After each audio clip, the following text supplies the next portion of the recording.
اس ملاح کا اتنا کہنا تھا کہ یونس علیہ السلام کے دل کے اوپر وہ بات لگ گئی. انہوں نے کہا اس نے یہ کیا الفاظ کہہ دیے ہیں. آپ فوراً کھڑے ہوتے ہیں اور کیا ارشاد فرماتے ہیں, مجھے دھکا دو, میں ہی اپنے مالک سے بھاگا ہوا غلام ہوں.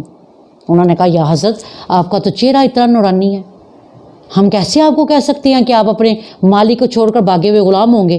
آپ نے فرمایا نہیں تم مجھے دھکا دے دو میں جاتا ہوں. انہوں نے کہا نہیں یا حضرت ایسے نہیں, ایسا کرتے ہیں ہم لوگ قرآن ڈال لیتے ہیں. قرآن کے اندر بھی یہ اشارہ آیا, اللہ تعالیٰ نے فصاحما کا لفظ ارشاد فرمایا, 3 دفعہ قرآ ڈالا گیا اور تینوں دفعہ حضرت یونس علیہ السلام کا نام آیا. اللہ تعالیٰ نے آپ کا ہی نام بار بار ان کو قرآن کے اندر جو ہے وہ دکھایا. انہوں نے آپ کو دریا کے اندر دھکیل دیا اور بعض روایتوں میں آیا کہ آپ نے خود ہی بھنور کے اندر چھلانگ لگا دی. فوراً اللہ تعالیٰ نے ایک مچھلی, یہ بات یاد رکھیں, انگریزوں نے جو تحقیق کی انہوں نے کہا جی 33 قسم کی ویل مچھلی ہیں, 32 تو وہ ہیں جن کے جسم کے اندر جانے کا رستہ صرف اتنا ہے جتنا یہ جو آپ گولف کھیلتے ہیں لوگ, اس کا جو بول ہوتا ہے چھوٹا, صرف اتنا رستہ ہے ان کے پیٹ کے اندر. لیکن ایک ویل مچھلی ایسی ہے جو ان سب سے بڑی ہے, سپرن جس کا نام ہے, اس کے جسم کے اندر اتنی کیپیسٹی موجود ہے کہ پورا ایک بندہ اس کے اندر رہ سکتا ہے.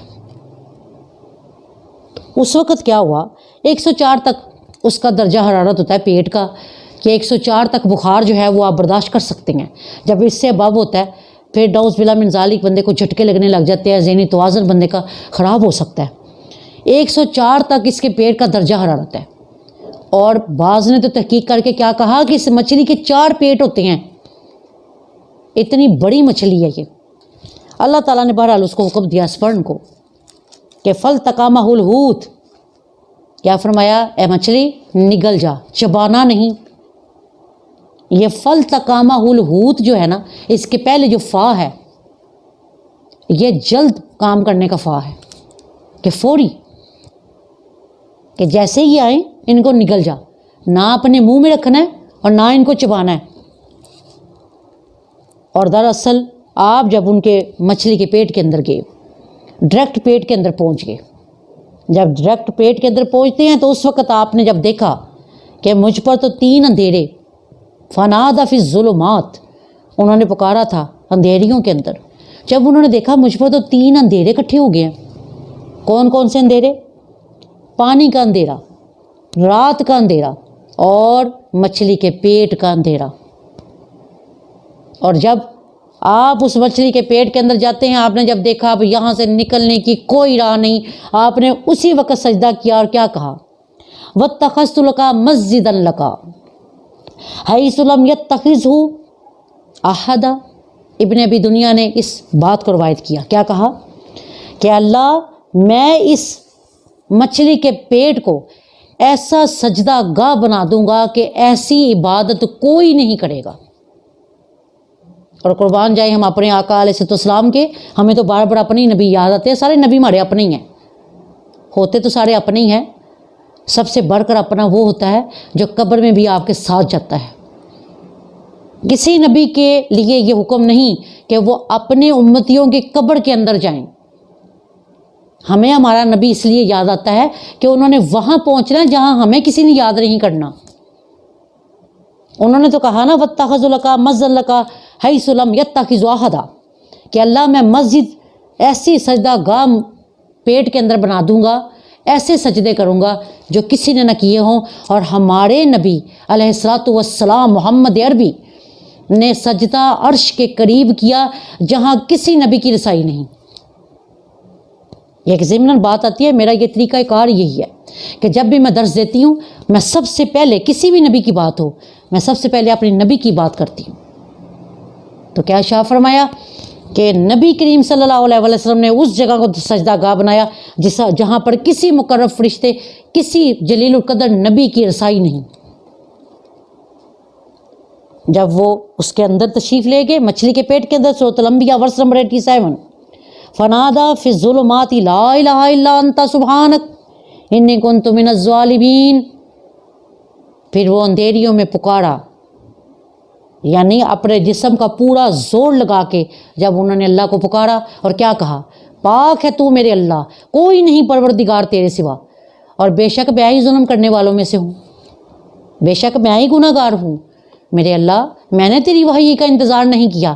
اور اللہ کے قربان جائے، اللہ نے ساتھ کیا فرمایا، فَاسْتَجَبْنَا لَهُ فَنَجَّيْنَاهُ مِنَ الْغَمِّ وَكَذَلِكَ نُنْجِي الْمُؤْمِنِينَ۔ اللہ تعالیٰ نے کیا شاہ فرمایا، اے یونس، نبیوں کا فائدہ یہی ہوتا ہے کہ ہر نبی کا ہر امت کو فائدہ ہو۔ فرمایا تیری تو دعا قبول کی ہے، تیرے بعد جتنے نبی آئیں گے ان کی امت جب اس آیا کریمہ کو پڑھے گی تو فرمایا میں ان کو بھی غم سے نجات دوں گا، کیونکہ اللہ نے ننجل مؤمنین کا لفظ استعمال فرمایا کہ جتنے بھی مومن آئیں گے میرے نبیوں کا کلمہ پڑھیں گے، خواہ وہ محمد عربی صلی اللہ تعالیٰ علیہ وسلم کا کلمہ پڑھنے والے ہوں یا دیگر کسی بھی نبی کا کلمہ پڑھنے والے ہوں، جو تیری اس آیا کریمہ کو پڑھے گا۔ دراصل یہ مکمل ایک آیت نہیں ہے، یہ ایک آیت کا حصہ ہے، لیکن اللہ تعالیٰ نے اس کی فضیلت کو پرومیننٹ کرنے کے لیے اللہ نے اتنے حصے کو آیا کریمہ کہا کہ کرم کر دینے والی آیت، کرم کی انتہا کر دینے والی آیت۔ فرمایا یہ پڑھو جہاں دیرا دور ہوگا۔ اور یہ بات یاد رکھیں کہ حضرت یونس علیہ السلام مچھلی کے پیٹ کے اندر آپ 3 دن تک رہے ہیں، ایک روایت میں 40 دن آیا۔ عیسائی جو ہے وہ 3 دن کا روزہ رکھتے ہیں، پیر منگل بدھ، اور ہر روز دعا بھی نہیں کرتے ہیں، اور تبری کی تاریخ کے اندر 40 دن کا سلسلہ آیا کہ 40 دن آپ رہے، لیکن زیادہ تر روایتیں جو ہیں وہ 3 دن کی ہیں۔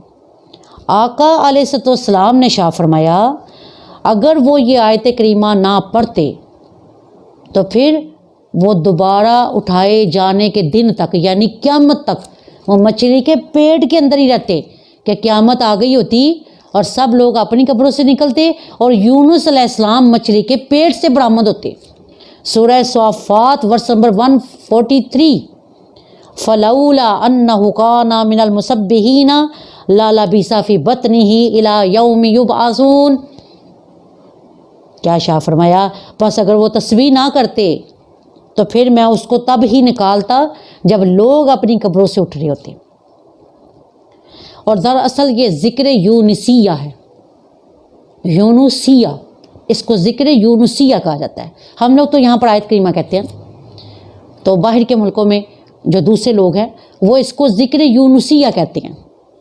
تو فرمایا کہ اس کو آپ ترمذی شریف میں دیکھ سکتے ہیں، مسند امام احمد بن حنبل میں دیکھ سکتے ہیں، بہقی اور نسائی میں دیکھ سکتے ہیں، اور جو بھی بندہ یہ پڑھ کر دعا کرے گا اس کی دعا قبول ہوگی۔ اور آقا علیہ السلام نے تو کمال ہی کر دیا، کیا شاہ فرمایا میرے امتیو اگر تمہیں کوئی بیماری آئے اور شدت اختیار کر جائے تو فرمایا اس بیماری میں 40 مرتبہ آیا کریمہ پڑھ لینا۔ صحابہ کرام نے کہا یا رسول اللہ اس کا کیا فائدہ ہوگا؟ قربان جائے صحابہ کرام کے انہوں نے ایسے سوال پوچھے ہیں اور کچھ سوال پوچھنے کی ضرورت ہی نہیں رہی امت کو۔ انہوں نے کیا کہا یا رسول اللہ اس کے ساتھ کیا ہوگا؟ آپ نے شاہ فرمایا جس بندے نے اپنی بیماری کی شدت کے دوران 40 مرتبہ آیا کریمہ پڑھا ہوگا، فرمایا اگر تو وہ بندہ فوت ہو گیا تو شہادت کا رتبہ پا جائے گا۔ قربان جاؤ محمد عربی تیرے قدموں کے کہ آپ نے ایک آیت کو شہادت کا درجہ دے دیا، اور ہم جیسے گناہ گار نکمے سیاہ کار جن کے پاس کوئی نیکی نہیں صرف 40 مرتبہ آیت کریمہ پڑھنے کے عوض میں شہادت کا درجہ عطا کر دیا۔ اور کیا کہا صحابہ نے کہا یا رسول اللہ اگر بندہ فوت نہ ہو تو پھر؟ فرمایا پھر اس کے گناہ بخشے جائیں گے۔ سبحان اللہ، اللہ جل شانہ، اللہ تو نے کیسی کیسی چیزیں اپنے نبی کو عطا کر دی۔ کیا شاہ فرمایا ایک اہم چیز وہ کیا کہ جب بھی دنیا میں بہت سخت مصیبت ہو، بہت سخت مصیبت، تو اس آیا کریمہ کو ضرور پڑھیں، ضرور بھی ضرور پڑھیں۔ اور بیماری سے شفا کے لیے 21 بار آیت کریمہ 15 دن تک یہ عمل کرے اور تازہ پانی پیے تو اللہ تعالیٰ اس کو شفائے کاملہ دے گا۔ اور رزق میں برکت کے لیے 1000 مرتبہ روزانہ۔ اور اگر کسی کا عہدہ چلا گیا، کوئی حق چھینا گیا، نعوذ باللہ من ذالک، اللہ نہ کرے کسی کا چلتا ہوا کاروبار بند ہو گیا، تو کیا کرے ہر نماز کے بعد 41 مرتبہ پڑھ لے، اور اگر سجدے میں جا کر پڑھے تو بہت ہی اچھا۔ اور دعا کیا کرے اور کیا تصور کرے کہ میں مچھلی کے پیٹ کے اندر بند ہوں، کیونکہ تصور کرنے سے، مراقبہ کرنے سے آپ کے وظائف کا جو سلسلہ ہوتا ہے وہ تبدیل ہو جاتا ہے۔